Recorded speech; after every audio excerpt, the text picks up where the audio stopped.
और कल का रिकॉर्ड देखा जाए तो बहुत ही जो है तरीके से कह सकते हैं कि आश्चर्यजनक रहा है कि किस तरीके से हमारी कम्युनिटी डेडिकेटेड तरीके से बढ़ चढ़ के हिस्सा लिया, और उसमें बहुत सारे लोगों को लाभ भी मिला। किसी किसी के 7 7 8 8 पुल आ गए, और बहुत सारे लोगों का बहुत सारा बूस्टर भी टूटा। डे फर्स्ट में ही बहुत सारे बूस्टर टूटे, है ना। लोगों की जो हाँ शिकायतें रहती थी कि आपका जो है 90 दिन में, 120 दिन में, या फिर 75 दिन में बूस्टर आ रहा है। तो यहाँ एक प्रूफ आपको मिल गया होगा कि ये बूस्टर जो होता है ये दिन के हिसाब से नहीं चलता है, दिन के पैमाने पर नहीं चलता है। वो नंबर ऑफ इन्वेस्टमेंट पे डिपेंड करता है, क्योंकि कंपनी का पहला दिन था, उसके पहले कोई बूस्टर नहीं थे। तो जैसे ही आपने बूस्टर लगाया और कम्युनिटी तेजी से जो है आई बूस्टर लगाई, तो आपके जो पहले बूस्टर लगे थे वो रिलीज हो गए डे फर्स्ट में ही। क्योंकि अगर दिन के हिसाब से बूस्टर होते हैं तो कहीं ना कहीं इसके लिए आपको 3 महीने का वेट करना पड़ा। तो शुरुआती दौर में जो बूस्टर लगे थे शायद आपको 3 घंटे का भी वेट नहीं करना पड़ा और आपके बूस्टर रिलीज हो गए। तो ये आप सभी के सामने एक अच्छा रिजल्ट है, और आप सभी को इससे अच्छा उदाहरण नहीं मिलेगा बताने का कि आपको 3 घंटे भी नहीं लगे और आपके बूस्टर रिलीज हो गए हैं। तो आप बेहतर समझ सकते हैं कि यहाँ पे टोटल इन्वेस्टमेंट पे डिपेंड करता है बूस्टर, ना कि आपका दिन पे। यही कम्युनिटी बढ़ेगी धीरे धीरे तो आपका टाइम पीरियड भी बढ़ेगा, यदि उस एवरेज में आपका ज्वाइनिंग की संख्या नहीं बढ़ेगी। अगर ज्वाइनिंग का अनुपात आप बराबर रखेंगे, मेंटेन रखेंगे, तो आपका जो बूस्टर रिलीज होगा उसका अनुपात भी बूस्टर क्योंकि लगेगा उसी अनुपात में, और उसका अनुपात भी रिलीज होने का अनुपात भी मेंटेन रहेगा। लेकिन अगर उसमें अप या डाउन होता है कोई भी चीज, तो उसका प्रभाव बूस्टर रिलीज होने पर भी पड़ेगा। तो आप सभी बेहतर समझ सकते हैं कि बूस्टर का जो रोल होता है वो टोटल नंबर ऑफ इन्वेस्टमेंट पे डिपेंड करता है, ना कि दिन पे कि कितने दिन हुए हैं। समय का कोई रोल नहीं होता है बहुत बड़ा, टोटल नंबर ऑफ इन्वेस्टमेंट का रोल होता है। जितनी बड़ी कम्युनिटी आएगी, जितने बूस्टर लगेंगे, उस हिसाब से बूस्टर रिलीज होते हैं, जो कि मैनुअल नहीं होता है। मैनुअल होता तो शायद 3 महीने बाद आपको मिलता। पहला चीज बूस्टर को लेकर के हुआ। और दूसरा चीज सबसे बड़ी चीज है कि लोग बहुत सारी गलतियां कर रहे हैं एड फंड को लेकर के, क्योंकि लोगों को लगता है कि हमने कंपनी में भेज दिया और कंपनी को स्क्रीनशॉट भेजते हैं। लेकिन आप सभी को बता दें कि ये, क्योंकि आप सभी को पता है कि एपीआई अब की बार सब चीजें, कोई भी चीज मैनुअल नहीं है, सब एपीआई से कनेक्टेड है। आप चाहे विड्रॉल लगाते हैं वो भी एपीआई पे है, आप ऐड फंड करते हैं वो भी एपीआई पे है। तभी आपका जो है 1 से 2 मिनट में आपके वॉलेट में डॉलर आ जाता है, और वो 24 आवर कभी भी करते हैं सिस्टम वही रहता है। क्योंकि मैनुअल होता तो उसमें टाइम भी लग सकता था, हो सकता है रात का समय है तो आपके 1 2 घंटे भी लगते। तो एपीआई से है तो एपीआई के भी कुछ अपने रूल्स एंड रेगुलेशन होते हैं, उसके भी अपने कुछ मापदंड होते हैं। तो जिसको ऐसा नहीं है कि कंपनी में बताया नहीं गया। फिलहाल लोगों की आदत थी आईएनआर से लेते थे पेमेंट, तो इसलिए उन सारी चीजों पे बहुत ज्यादा ध्यान नहीं देते थे। लेकिन फिर भी अब आप सब ध्यान देने की जरूरत ये होती है कि आप सभी अमाउंट मेंशन करते हैं, जितने अमाउंट का स्कैनर जनरेट करते हैं उतना अमाउंट ना भेजकर उससे कम या ज्यादा भेज देते हैं। ये आपकी पहली गलती होती है, जो सबसे बड़ी गलती होती है। आप सभी को बताना चाहेंगे कि आप जितने अमाउंट मेंशन करेंगे, फिल करेंगे कि हमको इतना अमाउंट ऐड करना है, उतने अमाउंट के लिए आप रिक्वेस्ट जैसे ही प्रोसीड करेंगे आपको उतने अमाउंट का स्कैनर आ जाता है। तो अगर आपने एपीआई को रिक्वेस्ट डाला है कि हमको $25 चाहिए, तो आप $500 क्यों भेज रहे हो उस स्कैनर पे? आपने हमको बताया हमको $25 चाहिए, और आप हमको बिना बताए 500 भेज देंगे। तो कहीं ना कहीं, क्योंकि वो इंसान नहीं है कि बाद में आप उसको भेज दीजिए प्रूफ और वो आपको भेज देगा। तो कहने का मतलब ये है, जितने का रिक्वेस्ट आप डालिए, जितने का क्यूआर आप जनरेट कीजिए, उतना ही अमाउंट जो है आप भेजिए। भले ही अगर आपको जरूरत है तो आप उसी चीज को, उसी प्रोसेस को दोबारा कर लीजिए, या फिर वहीं से बैक आकर के आप उस अमाउंट को चेंज कर दीजिए और रिफ्रेश कर लीजिए कि आपका स्कैनर भी चेंज हो जाए। आप देखेंगे सेकेंड टाइम में आपको दूसरा स्कैनर मिलेगा और दूसरा एड्रेस मिलेगा। उसके बाद आपका दूसरी गलती होती है, आपका जो है, यहाँ के लोगों को लगता है कि ये कंपनी का ही तो वॉलेट है। तो आप सभी को बताना चाहेंगे, क्योंकि कंपनी का वॉलेट नहीं होता, कंपनी का वॉलेट कनेक्टेड है एपीआई से, ना कि आपका डायरेक्ट जो है यहाँ पे जाता है। क्योंकि आप देख रहे हैं कि जितने आप अमाउंट का रिक्वेस्ट डालते हैं, उतने का स्कैनर और एड्रेस बार-बार चेंज होके आता है। क्योंकि अगर कंपनी का होता तो चेंज होकर कभी नहीं आता, वो जो है हमेशा एक ही रहता है, और एक ही रहता तो शायद वो प्रॉब्लम नहीं होती, आपको हम रिकवर कर सकते थे, क्योंकि वो हमारे पास डायरेक्ट आता है। तो आप जो रिक्वेस्ट डालते हैं, एपीआई उसको उस रिक्वेस्ट के हिसाब से आपको एक क्यूआर जनरेट करता है, एक एड्रेस जनरेट करता है। वो अमाउंट एपीआई के पास पहुँचता है। आपने जो रिक्वेस्ट डाला था और आपने जो पेमेंट भेजा था, जब वो दोनों डाटा मैच होता है, तो कंपनी के वॉलेट में वो एपीआई रिलीज़ करता है डॉलर। उसके एवज़ में आपको आपके आईडी पे एपीआई फिर रिवर्स जो है डॉलर रिलीज़ करती है। ये प्रोसेस होता है। लेकिन वहीं पे आप जब गलती कर देते हैं कि आपने 25 भेजा या 50 का रिक्वेस्ट डाला और आपने 500 भेज दिया या 150 भेज दिया या 200 भेज दिया, मतलब वो अमाउंट नहीं भेजा जिसके लिए आपने रिक्वेस्ट डाला था। ऐसी स्थिति में आपका डॉलर जितना मैच हो रहा, अगर आपने कम का रिक्वेस्ट डाला है और ज़्यादा भेज दिया, तो आपका जितना मैच हो रहा, मतलब जितने का रिक्वेस्ट आपने डाला था, उतना रिलीज़ हो जाएगा, बाकी जो बचा है वो एपीआई में होल्ड हो जाएगा, वो ब्लॉकचेन में चला जाता है। और यदि आप जितना रिक्वेस्ट डाले हैं, उससे कम, अगर उससे कम आप भेजते हैं डॉलर, तो पूरा का पूरा आपका लैप्स हो जाएगा। क्यों? क्योंकि वो एपीआई कन्फ्यूज़ हो जाता है, एक तरीके से आप बोल सकते हैं, क्योंकि डाटा जब मिसमैच होता है, जो आपने रिक्वेस्ट डाला और जो आपने भेजा, जो एपीआई को रिसीव हुआ, वो दोनों मैच नहीं करता है, इसकी वजह से वो होल्ड हो जाता है। तो ये है, तो वो जब ब्लॉकचेन में चला जाता है, तो फिर वो रिकवर नहीं हो पाता, क्योंकि कंपनी के वॉलेट में वो नहीं जाता, इसलिए वो कंपनी के वॉलेट में नहीं जाता और आपको वो वापस नहीं आता। और ऐसा पहली बार नहीं हुआ है, ऐसा बहुत सारे बार हुआ है। इससे पहले भी ऐड फंड का ऑप्शन था। बहुत बार आप लोगों ने मीटिंगों में भी सुना होगा, लोगों की शिकायत रही है। कोशिश कई बार किया गया, लेकिन थोड़ा आसान नहीं होता। चीज़ें जितनी जल्दी बिगड़ती हैं, बनने में वक़्त लगता है और ज़रूरी भी नहीं है उतना सही से बने। फिलहाल हमारी डेवलपर से बात हुई है, उन्होंने कुछ डाटा मँगाया हुआ है। तो जिसका भी जो है ऐसा हुआ है कि फंड आपका नहीं आया है, तो प्लीज़ आप लोग मुझे इन्फॉर्म कर दीजिएगा। कुछ लोगों का डाटा है हमारे पास जिनसे हमारी ऑलरेडी बातचीत हुई है, क्योंकि कंपनी कभी नहीं चाहता है कि किसी का नुकसान हो। आपका नुकसान हुआ, आप अगर आपको फंड मिल गया होता तो आप उसकी आईडी लगाते। हो सकता है आपका उससे कुछ बेनिफिट भी मिला होगा। आपने कहाँ-कहाँ से कैसे-कैसे पैसे जुटाए और डॉलर कैसे-कैसे खरीदे और उसका कहीं आपको कोई बेनिफिट नहीं मिला, कोई डॉलर आपने नहीं परचेज़ कर पाए, आप कोई आईडी भी हो सकता है, कोई आईडी भी नहीं लगा पाए हो।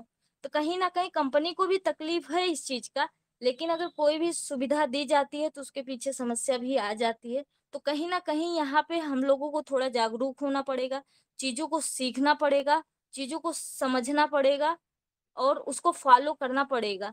और आप लोगों से निवेदन है, कभी भी बहुत बड़ा अमाउंट आप एक साथ ना कीजिए, क्योंकि गलती हो जाएगा तो उसमें कंपनी को समस्या होगी और कभी भी आपका बड़ा अमाउंट चला जाएगा, आपका बड़ा अमाउंट हो या छोटा, आपको तो अगर कंपनी के टच में हैं आप, तो आप कंपनी के पास अपना क्लेम लेके आएँगे। लेकिन कंपनी को समस्या हो जाती है चीज़ों को रिकवर करने की, और कंपनी ये नहीं चाहती है कभी किसी का, हमारे किसी भी सदस्य का नुकसान हो। क्योंकि उससे कंपनी को कोई बेनिफिट नहीं है। एक तरीके से देखा जाए तो कंपनी का कहीं न कहीं इससे नुकसान ही है, क्योंकि आपका नुकसान हमारा नुकसान है। आपका डॉलर फँस गया, आप आईडी नहीं लगा पाए। आईडी लगाए होते तो आपको कुछ इनकम आई होती, आपकी 2 4 10 आईडियाँ लगी होती, 2 4 10 लोगों की लगी होती। हो सकता है वो 2 4 10 लोग 2-2 लोगों को लगाए होते, 20 लोग और बढ़े होते कम्युनिटी में। तो कहीं न कहीं आपका प्रोत्साहन बढ़ता। किसी का बूस्टर रिलीज़ हुआ होता तो किसी का ऑटो पुल आया होता। तो ये कंपनी के लिए अच्छी बात थी और कंपनी का इससे कम्युनिटी बढ़ता, ना कि इससे कंपनी का कोई फ़ायदा है कि आपके डॉलर फँस जाए और कंपनी भी परेशान, आप भी परेशान और जिसका पेमेंट आपने लिया है वो भी परेशान। तो निवेदन है आप लोग कि चीज़ों को पहले सीखें, समझें और बड़ा अमाउंट कभी नहीं, बड़ा अमाउंट करने से पहले आप जब सीख लें अच्छी तरीके से, आपको नॉलेज हो जाए कि हाँ, क्या करने से क्या होता है, तो ही बड़ा अमाउंट आप एक साथ डालें। नहीं तो आप पहले चेक कर लें, आप 10-20 करेंगे, फिर आ जाएगा तो फिर आप कर सकते हैं 100, 150, 200।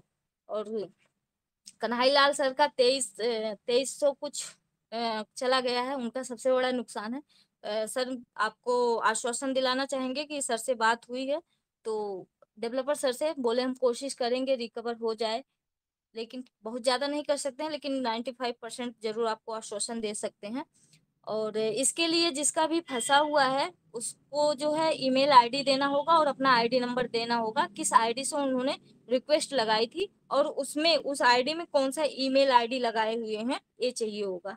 उसके बाद जो है उनका डाटा हम डेवलपर सर को भेजेंगे, फिर वहां से जो भी करना होगा वो आगे की प्रक्रिया को आगे बढ़ाएंगे। तो ये एड फंड को लेकर हुआ। और कुछ लोगों के ऐसे हैं जो एसपीसी कॉइन, बहुत सारे लोगों का अभी लोगों का तो चला गया, कुछ लोगों का है जो मिसमैच है या कुछ भी है रीजन है, तो उनकी वजह से एक दो लोग ऐसे हैं जिनका कॉइन नहीं गया है। बाकी सभी लोगों का कॉइन जा चुका है जिन्होंने फंड दिया था। उनमें से बहुत सारे लोगों का शिकायत है कि हमें कॉइन रिसीव नहीं हुआ। तो आप सभी से निवेदन है, सबसे पहली बात तो ये है कि बहुत सारे लोग हैं कि जो अपना वॉलेट चेक ही नहीं कर पा रहे हैं, उनको आता ही नहीं है। दूसरी बात ये है बहुत सारे लोग ऐसे हैं जो गलत तरीके से एसपीसी ऐड किए हैं, इस वजह से नहीं हो रहा है। तो अपने अपलाइन से संपर्क कर लें और उसको कैसे ऐड करना उसको रिमूव करके फिर से ऐड कर लें, तो उनको एसपीसी शो हो जाएगा। क्योंकि कंपनी के पास आप कॉल करते हैं, ठीक है अच्छी बात है, कंपनी बता देगी आपकी इस एड्रेस पे गया है, इस डेट को गया, इतने बज के इतने मिनट पे गया है। पर जरूरत पड़ेगी तो कंपनी आपको हिस्ट्री भी निकाल के दे देगी किस वॉलेट के कंपनी के किस वॉलेट से गया। लेकिन समझिए सर, एक साथ अगर बहुत सारे लोग करने लगेंगे, क्योंकि इसकी हिस्ट्री निकालने में भी बहुत समस्या होती है, बहुत टाइम जाता है। तो कोशिश करें कि आप सभी पहले सारे जो भी अगर आपके वॉलेट में नहीं शो हो रहा है तो जो भी चीजें बताई जा रही सारे चीजें अपना लीजिए, पहले देख लीजिए, चेक कर लीजिए अच्छे से। तब भी ना रिसीव हुआ हो तो फिर आप कंपनी से संपर्क कीजिए, क्योंकि उससे आपका भी समय बचेगा और हमारा भी समय बचेगा। क्योंकि अभी कंपनी के बहुत सारे काम हैं, बहुत सारे रिवार्ड हैं जो कॉइन के रूप में देने हैं, उस पे भी कंपनी को काम करना है। तो आप सभी अगर इस तरीके से सहयोग करेंगे, पुरानी चीजों पे हम हमारा समय बचेगा, तो फिर हम आगे की चीजों पे अच्छे तरीके से काम कर पाएंगे। अभी कल हो सकता है आप सभी को कोर कमेटी, जो अभी कोर कमेटी डीसीसी का जो 20 से 5 तक का जो चला था ऑफर, इसमें जो है लोगों के पास कॉल गया था कि वो अपने जो भी उनके अपलाइन सपोर्ट किए हैं उनका जो है आईडी नंबर दें। तो जिनका भी आईडी नंबर आया था, जो भी अपलाइन सपोर्ट किए थे, उनके पास कॉल जा रहा है, उनसे वॉलेट एड्रेस एसपीसी का मांगा जा रहा है। और उनको क्योंकि 20 कॉइन पर आईडी के हिसाब से जाना है, जितने डीसीसी उन्होंने बनाए हुए हैं, अब सेंट्रल स्टेट कमेटी बनाए हुए हैं, जितना ऑफर था उस हिसाब से जाना है। तो वॉलेट एड्रेस रहेगा तभी जाएगा। उसमें समस्या ये आ रही है कि बहुत सारे लीडर ऐसे हैं जो फोन कंपनी के बार बार फोन करने पर वो उनका फोन रिसीव नहीं हो रहा है, अगर मैसेज किया जा रहा है तो मैसेज का भी रिप्लाई नहीं आ रहा। तो ऐसे लोगों से निवेदन है कि सर आप ही का, हमें एसपीसी कॉइन नहीं मिला, हमने इतने डीसीसी करवाए थे। तो प्लीज आप लोग इसको थोड़ा सा प्राथमिकता के तौर पर, अगर कंपनी से कॉल नहीं आ रहा है तो आप कंपनी के हेल्पलाइन नंबर पे खुद कॉल कर लीजिए और अपनी लिस्ट बता दीजिए कि सर इतने लोगों का हमने डीसीसी कराया था, इतने लोग हमारे लिस्ट में हैं कि नहीं है, और हमारा ये वॉलेट एड्रेस है, आप इसको नोट कर लीजिए।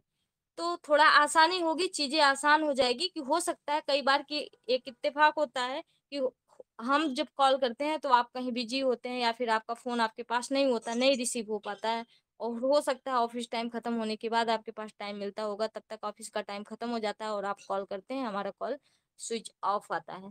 तो हो सकता है ऐसी समस्या है, तो आपको जब भी मिले तो हेल्पलाइन नंबर पे आप कॉल कर लीजिए। एटलीस्ट जो है आपका वॉलेट एड्रेस आ जाएगा तो हम लोग उसको आसानी से रिलीज कर पाएंगे।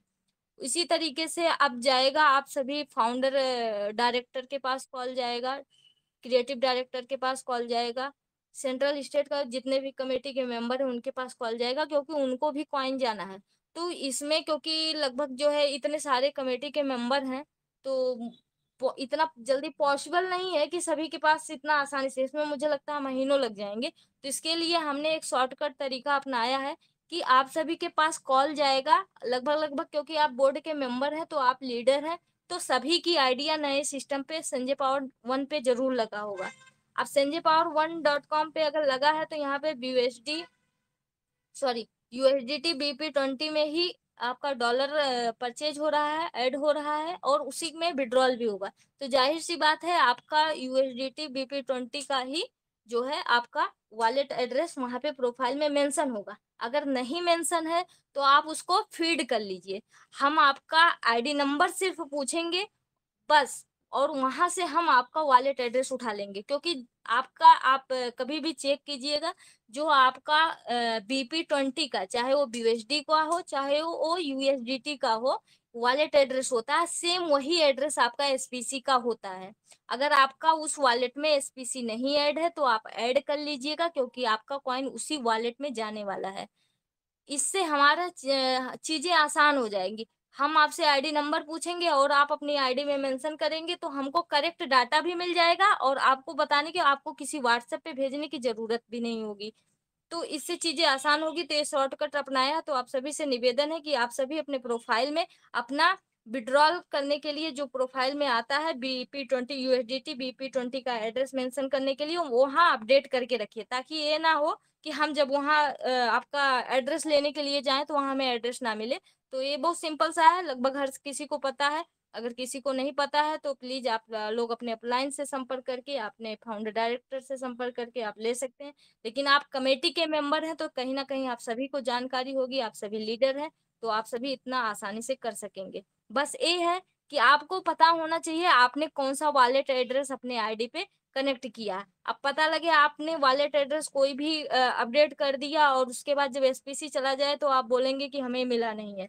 तो आप प्लीज वही वॉलेट दीजिए जो आपके कंट्रोल में हो, जिसका आईडी पास जिसका पासवर्ड आपको उसका सीक्रेट फ्रेज जो होता है वो आपके पास में हो। ऐसा ना हो कि वो वॉलेट किसी और के कंट्रोल में हो और आपने उसी को मेंशन कर दिया, कोई और ट्रांसफर। तो इसमें कंपनी का कोई रोल नहीं है। आपके वॉलेट में जाने के बाद कंपनी उसमें फिर उसके बाद कुछ नहीं कर सकती है। तो आप सभी का बहुत बहुत धन्यवाद। इतना अपडेट काफी होगा, बाकी बातें कल करेंगे क्योंकि समय भी ज्यादा है हो रहा है। और भी लोगों को थोड़ा सा समय देना चाहिए, जो भी लीडर लोग हैं, और निवेदन करना चाहेंगे हमारे मीटिंग आयोजक लोगों से कि जो भी चीजें हमने बताया है एक शॉर्ट तरीके से एक बार फिर से दोहरा दें, जिससे लोगों को अच्छे तरीके से समझ में आए। और आप सभी इतने अच्छे तरीके से काम कर रहे हैं, संजय पावर्स के हर डिसीजन में आप सभी सुख दुख में साथ दे रहे हैं, तो ये कहीं ना कहीं हमारे लिए अच्छी बात है। और हमें आपके ऊपर गर्व होता है कि आप सभी हमारे परिवार के सदस्य हैं और आप सभी इतने धैर्यपूर्वक हमारी बातों को सुनते हैं। इसके लिए आप सभी का बहुत बहुत धन्यवाद। Thank you so much. Thank you sir.